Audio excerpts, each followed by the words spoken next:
ქუთაისში ერისთავის ქუჩაზე მცხოვრები ირინა მაისურაძე მეზობელს გოჩა სამანიშვილს საკუთარი ეზოს ნაწილის მითვისებაში ადანაშაულებს. სამშენებლო სამუშაოებს ეზოში არსებული ჭა შეეწირა, საიდანაც ადგილობრივი მოსახლეობა სასმელ წყალს იყენებს.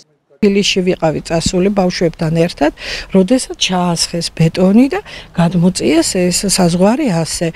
ავტეხე განგარში უთხარი რატო ქენი ასე და იგი თქო და ეს რა ქვია უმუშებს შეეშალათ და მე გავასწორებ ყველაფერს და ყველაფერი კარგად იქნებაო. სამეზობლო დავამ სასამართლოში გადაინაცვლა.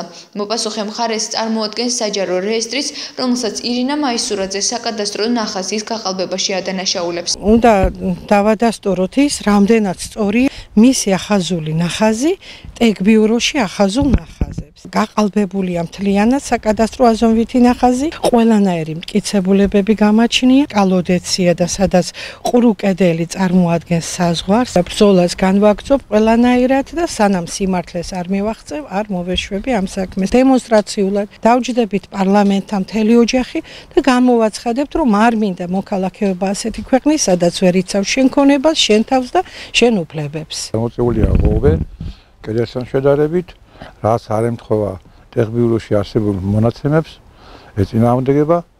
ეხლა მოითხოვენ გააგრძელონ ეს ღობე, გამოწვეული ღობე ეზოს ბოლომდე, რაც იმას ნიშნავს, რომ ეს ვაზები, ნარგავები ყველაფერი უნდა ესე იგი მიისაკუთრო. იმ შემთხვევაში თუ მოსამართლეები არაობიექტურად და უსამართლოდ დაადგენენ, რომ თითქოს საზღვარი, სამეზობლო საზღვარი გადის სახლის კედლის მიჯნაზე კი არა, არამედ ახლად შექმნილი ნახაზზე დაყრდნობით.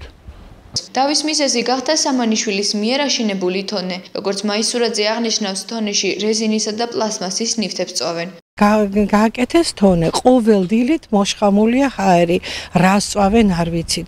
პატრული იყო მოსული, სიტყვიერად უთხარით, ტელეფონით დაურეკეთ, არ გადის არაფერი. შევიტყვეთ, რომ რეზინის ბოთლებზე, პლასმასის ბოთლებზე წვავენ და მინაწვავს აკეთებენ და კარცეროგენებით ივსება ეს ცომი და ის ნაწარმი. ინფორმაციის გადამოწმებას ადგილზე მყოფ მცხოვრებელთან შევეცადეთ. მან კომენტარის გაკეთება არ ისურვა და თონის ფანჯარა მოგვეხურა. რამდენად სამართლიანად ედავება მაისურაძე მეზობელს და რა შენიშვნები აქვს თავის მხრივ გოჩა სამანიშვილს, ამის დადასტურებას თავად მასთან შევეცადეთ, რომელიც იმ დროისათვის სახლში არ დახვდა და ვერც მითითებულ ტელეფონზე დაკავშირება შევძელით.